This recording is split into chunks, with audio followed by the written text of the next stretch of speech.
बोलिए हरा हरा महादेव की जय हो। शिव गुरु महाराज की जय। हरिंदर भैया नीलम दीदी की जय हो। जय हो।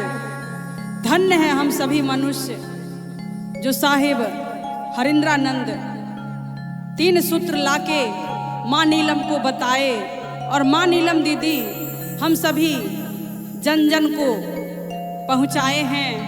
और शिव को गुरु बनाना मत भूलिए गुरु भाई बहन, जितनी जल्दी हो सके उतनी जल्दी शिव को गुरु मानिए।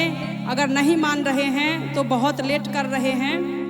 आइए चलें शिव की ओर और बहुत ही प्यारा बहुत ही सुंदर शिव गुरु का भजन। बोलिए साचे दरबार की जय।